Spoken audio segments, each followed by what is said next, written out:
Welcome, everyone, to Loudoun County Public Library Online. Tonight's program is The Sense of Place, the John C. Campbell Folk School with Martha Owen. I'm Lorraine Moffa, Programming Coordinator with Loudoun County Public Library. If you have any questions or comments during the program, feel free to type them in the chat box, and I would be happy to relay them to our speaker. And it's my pleasure to introduce Martha Owen. Martha began her adventure in spinning at the John C. Campbell Folk School in 1978. Also a banjo player and known to tell a story or two, Martha's interest in sheep and wool, music and dance have carried her quite literally and joyfully around the world. Martha became a member of the Southern Highlands Craft Guild in 1988, is resident artist at the John C. Campbell Folk School in spinning, knitting, crochet, felt making, surface design, and dyeing, my word, and was co-owner of Yarn Circle in Murphy, North Carolina, a store catering to fiber enthusiasts. She has been teaching spinning, natural dyeing, and knitting design since 1984. Welcome, Martha. Hello. So is anybody there? That's always the question. I know Lorraine's there. Well, she just said a bunch about me, but I'm going to say a bunch more about me for just a minute. My name is Martha Owen. I've been associated with the John C. Campbell Folk School for many years, and we're in a period of growth and activity at this time. The pandemic was a very difficult period of time to get through. But now that we're through it, we have new staff, new programs, new ideas. And I will say that having been there so long, I'm just trying to remember where we came from and make sure we don't go too far off the original ideas and mission of the school. So what I wanted to talk about first, before I show you, I have a boatload of pictures. So I hope you have a cup of tea and you're nice and comfortable. I wanted just to talk about the school and where it came from and why it started and where in the world, southwestern North Carolina, Brasstown, North Carolina, where we are, because a lot of people think that North Carolina finishes with Asheville. And in fact, we're 2.5 hours southwest of Asheville. We are 2 hours from Atlanta, 2 hours from Knoxville, 2 hours from Chattanooga, and 2 hours from Asheville. And in fact, I have a friend that wrote a song, but I can't sing it for you, that was called 2 hours from anywhere. And we're 6 miles from Murphy. How about that now? The thing about Murphy is that they say of North Carolina, from Murphy to Manteo. So Murphy is the westernmost point and Manteo the easternmost point. So I'm just trying to convey to you how far out in the country we were when Mrs. Campbell first came to our area and established the school in 1925. The roads were basic, the countryside was cut over. The Appalachian Mountains are known for how many trees they took out of it for the narrow gauge trains, for people that lived way, way, way back in the mountains and didn't they did anything they wanted to have, they had to do it for themselves. So they grew a lot of their own food, they made a lot of their own clothes, they sang their own songs, they fought their own fights, and they lived in the mountains. The mountainous region stretches what's called the Appalachian region, which stretches from, it's all of West Virginia and Western Virginia and East Tennessee and Western North Carolina and North Georgia and Northern Alabama. The Appalachian region was defined by John C. Campbell, who went on a tour of the mountains in something like 1908. And he was, I'm so sorry, I can't remember exactly what foundation he was doing this research for, but they were trying to understand what kind of educational opportunities were available to people, what the living circumstances were like, how isolated they were. And he had married Olive Dame, and she went along and made a diary. So I have read this diary a few times because one of the places they came to was Murphy, North Carolina, which I just told you is 6 miles from Brasstown. And it turns out that my grandmother, who came from outside of Knoxville, Tennessee, probably was on the same train, not actually the physical same train, but the same train on another day that went from Knoxville to Murphy. So Mr. and Mrs. Campbell were on this train, and they were just getting ready to start their tour of the mountains, which lasted, I don't know, a year or something. And they traveled on foot, they traveled in horse and wagon, they traveled on train, and they went to see many people. They stayed in their homes, they stayed at small schools, they stayed at colleges. Some of the more famous colleges that you might know of that are still on the go now: Young Harris College, which is in Young Harris, Georgia; Berry College, which is in Rome, Georgia;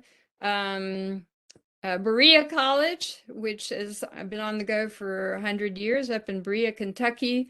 They went to all these places and to these schools and colleges. And what they were trying to understand was if they made a school, or what the educational opportunities were at that time. But their big idea was to create a folk school. So at the same time as all of our lives of our ancestors were being lived in Appalachia or in the United States, there was all kinds of things going on in the rest of the world. And my understanding, which is very basic, I'm not going to claim to be a historian, was that the Danish people had created a system through the inspiration of a man named Grundtvig to create a school in which people came to be together.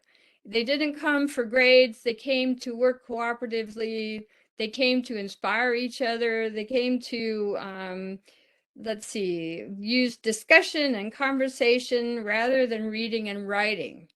And they emphasized hands-on instruction.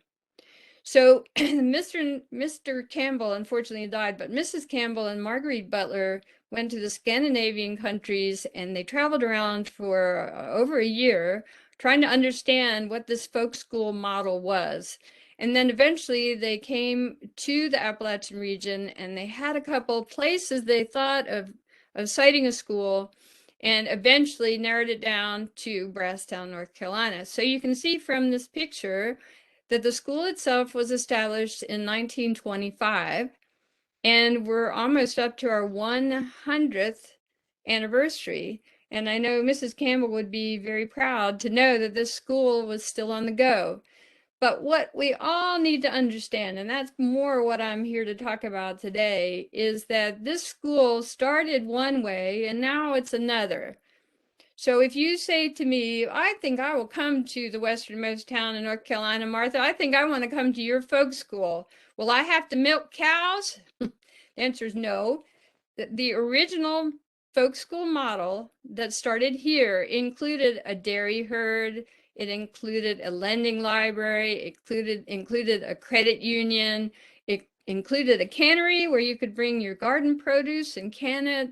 I'm just trying to think of all the other things. It was a lot of things that were not available in 1925 to local people. The other thing that was going on, I'm a person that studies the spinning industry.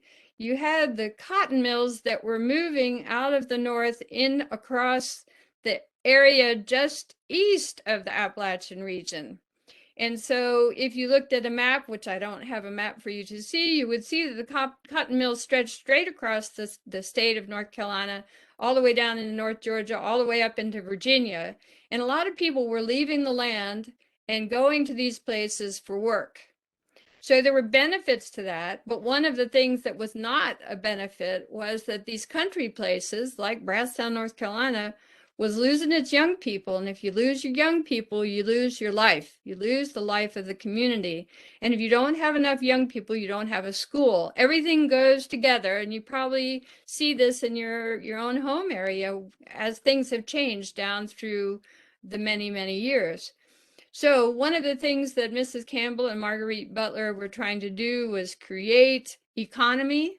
They were trying to create cooperative adventures, but also economy. And the economy goes hand in hand with a lot of things that were happening at the folk school. So they started a carving program. They started a dairy. At the time that they started, everybody had a cow, including my grandfather. And see, my family wanted me to get off the farm. They couldn't believe I was going to plant a flower seed. And what? I wanted to learn how to spin. And I happen to know that my mother, was born in Murphy, North Carolina, 6 miles from the folk school, grew up with pigs, chickens, cows, and a big garden. And yet she didn't want me, she was not interested in me doing any of those kind of things.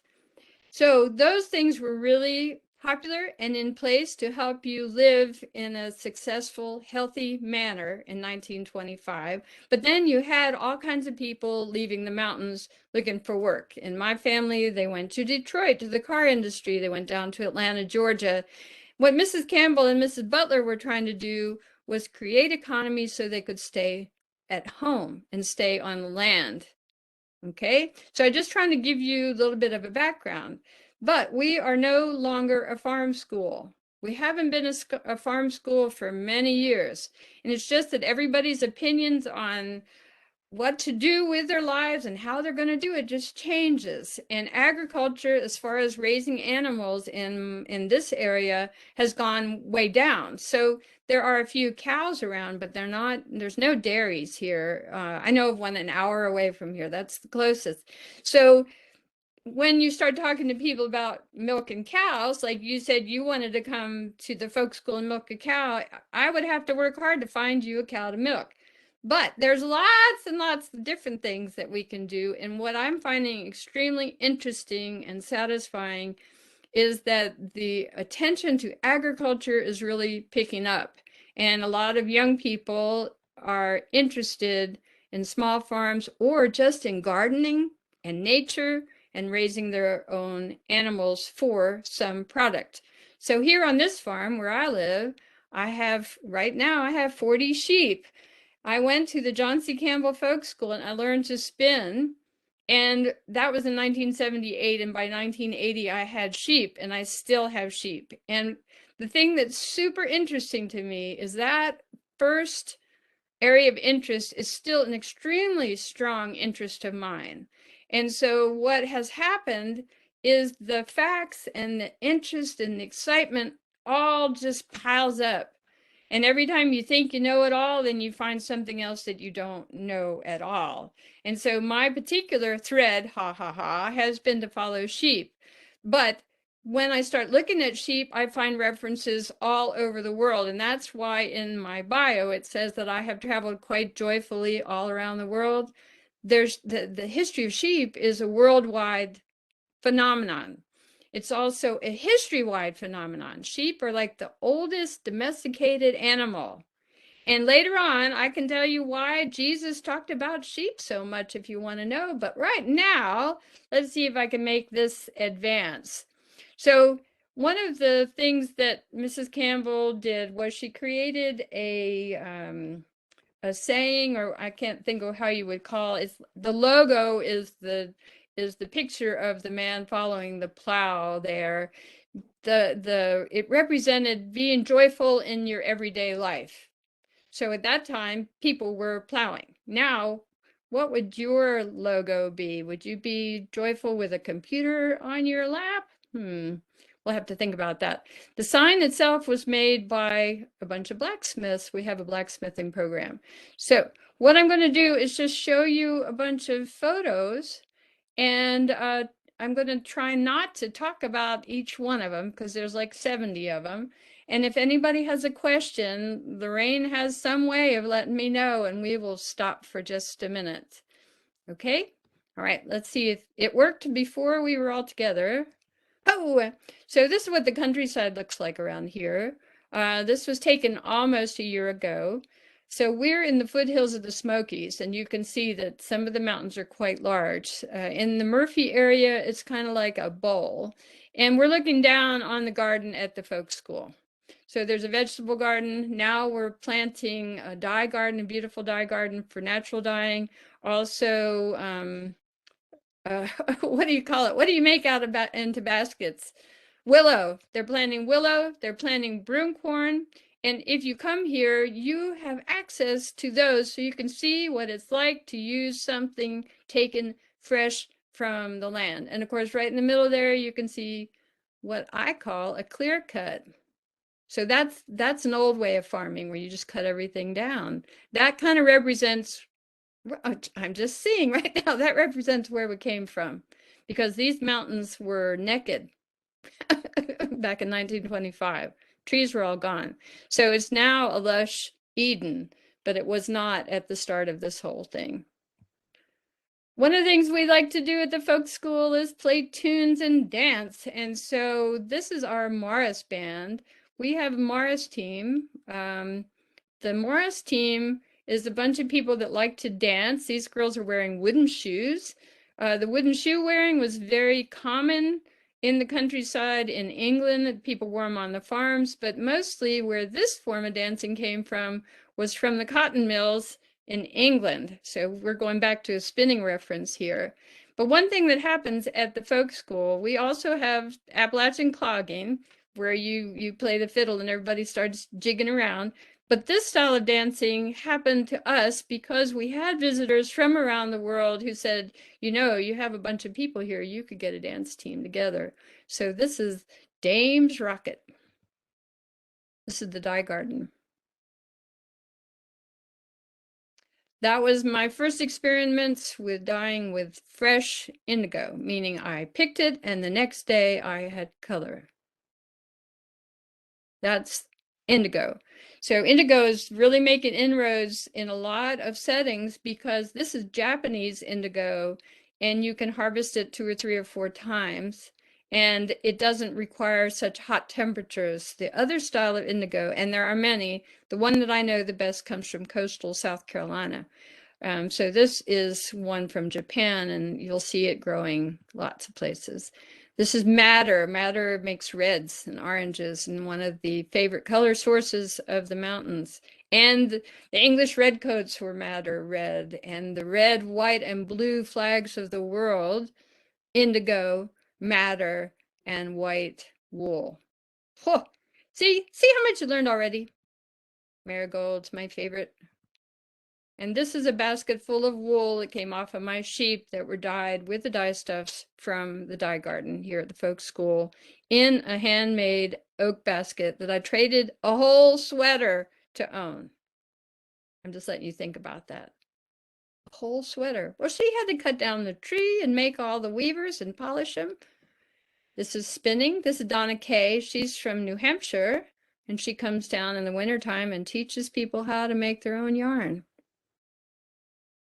This is a lovely group from one of my dye classes. I do something called sheep to shawl, where we start with the sheep and we get to the shawl. We may not necessarily knit, or weave or crochet with it. But what we do is we make the wool colorful. And I took these gals outside and said, say, make a mustache.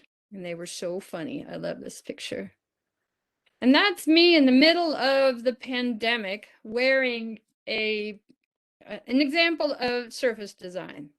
So surface design means you take the fabric and you decorate it. You lay color on it. So each little diamond there in the mask and in the shirt were tied arrangements, either tied around a stone in regular intervals, and then they were put in indigo. And then when you take them out, you still see the original color of the fabric. Huh. Well, these are high wheels. It's an older style of spinning. This is the weaving department. So one of the things about the folk school is the studios are dedicated studios. So that means there's somebody that manages all the supplies, takes care of the equipment. We're going to go back one. Make sure there's enough yarn, make sure that, you know, everything is where it needs to be. And for the week that you are here, the studio is your new home away from home.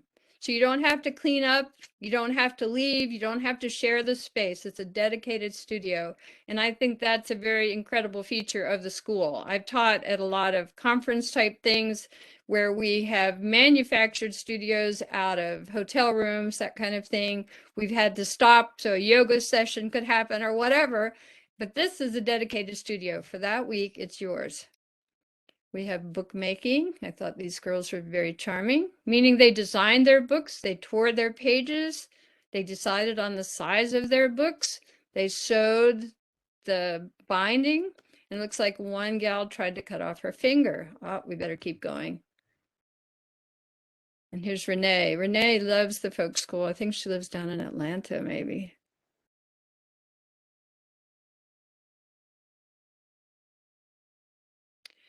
We don't have a glass blowing studio, but we do a lot of glass. So this is with torches, and they're making beads. I think they're making beads. I've never done glass blowing. I've always meant to make my own buttons, but I never got that far. This is oh, I forgot this guy's name, but he can blow air into a hunk of glass and create a hollow form without using a glass blowing kiln, because we're not set up for that. This is Mark Hendry. He's a broom maker. He just fixed my broom for me, but I told him it didn't work. I sat on it and said, up, up, and away, and it didn't go anywhere. Ha, ha, ha. We have a beautiful blacksmithing shop. All of a sudden, I forget this guy's name. Oh, it's named for him. Oh, it's not coming to me right now. The shop itself originally was in that first dairy barn from back in 1925. So I was telling you that there was a dairy herd on campus. We had a Danish man who came and helped everybody learn how to improve their livestock, improve the amounts of milk, do farming, George Bidstrup. And that was turned into a blacksmith shop after the dairy operation shut down. And then I don't know how many years ago now, maybe 15 years ago, they decided to build a whole new huge post and beam blacksmith shop. So this was the project of the post and beam community of America. And they came in with cranes and they had all these beams and they were all measured and everything had to fit together. So when you look in the top of the picture, you can see braces that fit into cross beams.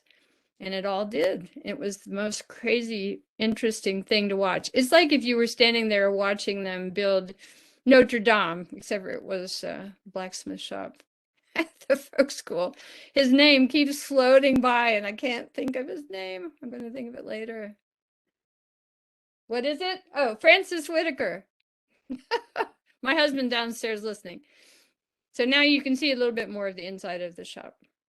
So most of what's made in the blacksmith shop is decorative, not too much horseshoes. But having said that, there's been some amazing constructions, architectural constructions, and very artistic and beautiful. Pine needle basketry. This is sweetgrass baskets. This gal comes from Charleston, South Carolina. Calligraphy. I don't think I want to take that class. Don't tell anybody I said so. Pottery. So as I say, these are all dedicated studios. This is Raku. Right there, the guy that has the shirt on name that says Raku Lover, that's Harry Hearn. He lives here locally and he loves Raku.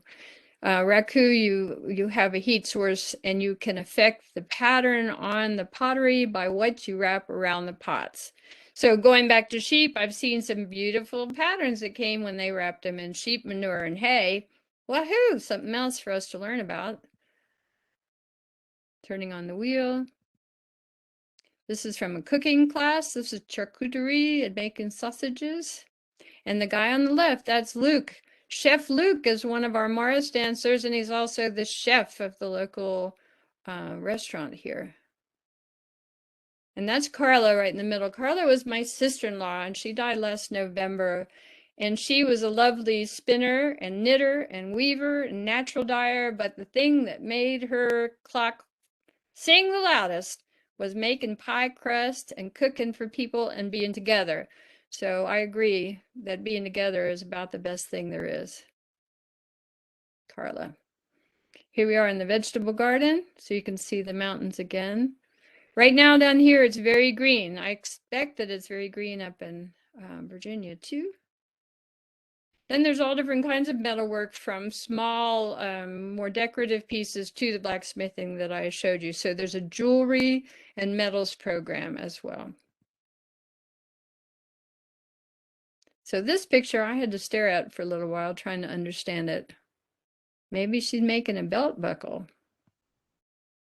Then we have woodworking. These are Windsor chairs. Woodworking has a wide range of possibilities, from building your own guitar to building tables to building Windsor chairs. We're going to see what else we see here. This is the front porch of the woodworking studio. On the left in the overalls, that's Lyle Wheeler. And he makes spinning wheels, oddly enough. What else could he do? His name is Wheeler. But he also makes kind of rustic farm chairs and tables, and that's what he's teaching people how to do. So you see all the shavings that goes into our wood stove in the winter. Here's a beautiful table. Also, they make banjos there. These are fretless banjos, slightly different from a bluegrass banjo. This is kind of I don't know how, a sculptural found, and I'm going to say found pieces of wood. I was going to say found object, but not really. They're more found pieces of sticks and wood, and you are trying to find the appropriate one. I can tell right down there in the front, the curly, that looks kind of like a rhododendron. The upright ones look more like maples to me, and I have to think that they have to consider what kind of wood for each part of the chair. Wood turning. This is the wood turning studio.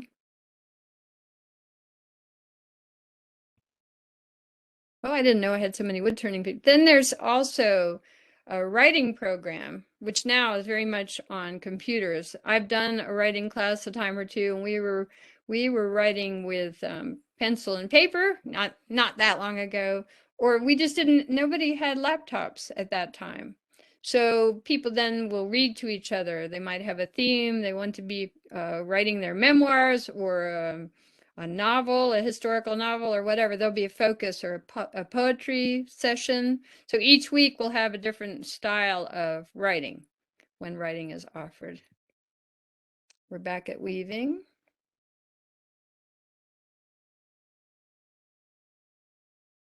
Kaleidoscopes.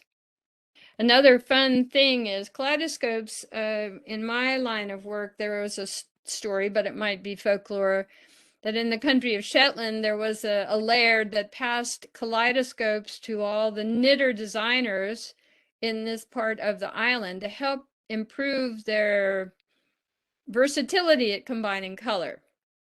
I know I use it if in the middle of the winter, I'll use a kaleidoscope to help jazz me up, get me excited about life again. One thing that's interesting at the folk school, they're talking about, I don't know if they'll, no, they'll do it. They'll do it. They want a kaleidoscope that a person can get into. Like they were looking at a silo on an old barn that wasn't used for a barn anymore. And I'm not sure where it's going to be, but somebody apparently has given a significant amount of money to have this thing occur. You see how everybody's smiling? I like kaleidoscopes. This is marbling. So in marbling, you float paint on water and you place on it sheets of paper or sheets of cloth, and the design comes onto whatever it is that you have placed in there. Historically, it was used for the end papers on a book. So you can look at an old book and see if you see that anywhere. These are copper for your garden. Pretty funny. And this is the music studio, and I'm sitting here looking. The girl in green is my daughter. What? She's teaching somebody how to play the banjo. And behind her, the guy in the white shirt with the white, that's my long-suffering husband. He used to be the idealistic husband, but his role changed some time ago, and he's her assistant. So that's Annie Fain and David teaching people how to play the banjo. This is Jim Pankey. He's got a whole room of banjo players. I think he's doing bluegrass banjo. So now you have to go learn what the difference is between old time, fretless, and bluegrass. Stitchery is enjoying a renaissance. I'm seeing more and more people interested in stitchery. Sometimes we have classes in which the thread is hand spun and used for stitchery. Sometimes we have classes where the thread is dyed with natural dyes that came from the garden. It's pretty fun, pretty exciting. There are beehives. So there's a whole nature and gardening program. Photography. This is bird watching. Right in the middle is Mary. Mary lives in northern Michigan, and she's got everybody out looking at birds. Bird watchers come out early in the morning, and then the bird watchers come out late at night. This is a plein air painting class, and we're on campus here. We're looking down towards Orchard House, in which there is an orchard in front, planted in front. And then the tallest tree is an elm. So elms are hard to find, and that tree has inspired a sweater that I made a few years ago. Dutch elm disease didn't get out in the country, I guess. So there's 2 elm trees that are quite lovely. There's painting. There's a whole dedicated painting and drawing studio. More photography. It's printmaking, quilting, batik. This is in my area of surface design. We're back to spinning. Like I said, I had a collection of pictures already, and then the folk school gave me a bunch too. This is the wet room. So this is my domain, and I can see me sitting there with the Fair Isle sweater on.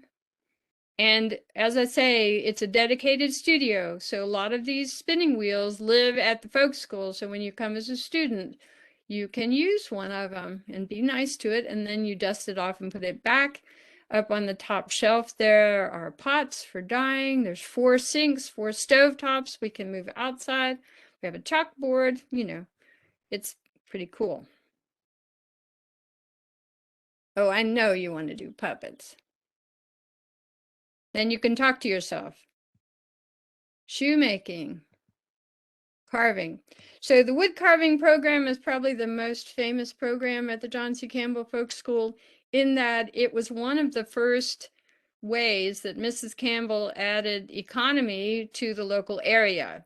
So there's a great story how the layabouts or the boys would hang out down at Scroggs's general store, and they would have a stick and a knife, because they always did, and they'd carve the stick until it was a toothpick, and then that would go away. And so then they started carving on the bench that they were sitting on, and then Fredo Scroggs, the storekeeper, pounded nails all around the edge of the bench. And so then they worked to whittle those nails and get them out. And Mrs. Campbell, apparently, I don't know if this is folklore or a fact, saw them there and said, "Boys, wouldn't you like to make some money?" And at the time, they could earn in a day of working on the farm the same amount as they could working on a carving. And I think they were getting 25 cents a day at that point. So she was able to double their income. And these wood carvings were sold all over everywhere. They had a showroom at Rockefeller Center. Is that New York City? The President of the United States had a collection. You know, those carvings have gone everywhere. And at this point, I would say it's not the mainstay for a family. But there are many great stories about houses being built through carving, and people learning, and 2nd and 3rd generations of people learning how to carve from being at the folk school, or from people that learned at the folk school. And we have a weekly meetup that students can join in on. It's more for local folks, but you know, you'll be local when you're here, so you can go in and see what they're doing. Carving. Da, da, da, da. This is the carving studio. So some carvings have paint. Some is chip carving. And that looks like that's my last one. I can't believe that.